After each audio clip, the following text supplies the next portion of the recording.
Korea in national mourning after deadly Halloween crowd crush. Relatives search for missing family members following a crowd crush in Seoul's Itaewon that killed 151 people, including 19 foreigners. South Korean President Yoon Suk-yeol has declared a period of national mourning following a deadly Halloween crush in the country's capital, Seoul, as distraught relatives flock to the city's hospitals searching for their missing family members. "This is truly tragic," Yoon said in a statement on Sunday. Hours after some 151 people were killed in a crowd crush in Seoul's Itaewon district. The government will designate the period from today until the accident is brought under control as a period of national mourning, he said. Fire officials said most of the victims were women and young people in their 20s and included 19 foreigners from Iran, Uzbekistan, China and Norway. A further 82 people were also injured, 19 of them seriously, the Yonhap news agency called the disaster, which happened shortly after 10 p.m. local, 1300 hours Greenwich Mean Time, when a huge crowd thronged a narrow alley near the Hamilton Hotel. The deadliest such incident in South Korean history, it happened at the first Halloween celebrations in Seoul in 3 years, after the country lifted COVID-19 restrictions and social distancing. Tens of thousands of partygoers, wearing masks and Halloween costumes, had reportedly gone to Itaewon for the event. The cause of the crush was not immediately clear, though some local media said it happened after a large group of people rushed to a bar in the area after hearing an unidentified celebrity visited there. Witnesses described scrambling to get out of the suffocating crowd in the downhill alley as people ended up piling on top of one another. People kept pushing down into a downhill club alley, resulting in other people screaming and falling down like dominoes, one unidentified witness was quoted as saying by the Yonhap news agency. "I thought I would be crushed to death too as people kept pushing without realizing there were people falling down at the start of the stampede.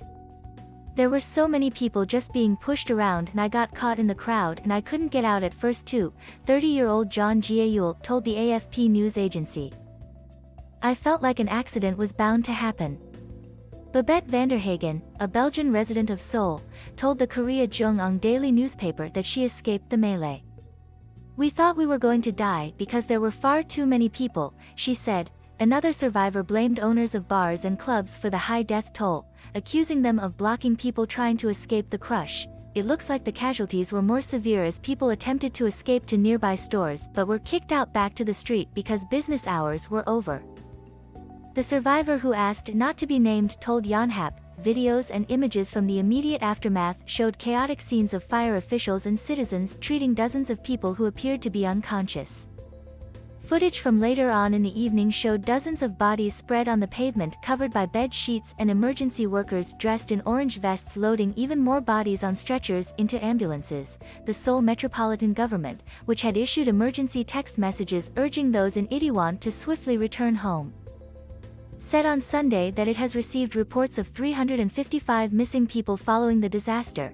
It said 60 staff members have been assigned to about 50 hospitals to support the bereaved families of the victims. The Korea Herald reported desperate scenes outside the Suncheonhyang University Hospital, less than a mile away from Itaewon, as relatives searched for their loved ones.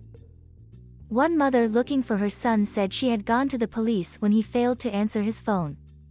One police officer said her son's last phone activity had been in Itaewon, so she rushed there. "When I got to Itaewon they said there were a lot of lost phones, and that I should try the nearby hospital and see if he made it there," she told the Korea Herald. Commenting on the death toll at that point, she said, 140? That's so many. Maybe he died. I don't know. I can't reach him." Another sobbing mother told the news outlet that she had gone back and forth between the hospital and a gym in the area where the bodies of victims had been taken to. "Where do I have to go?" she asked the police officers there. "Please tell me what I have to do."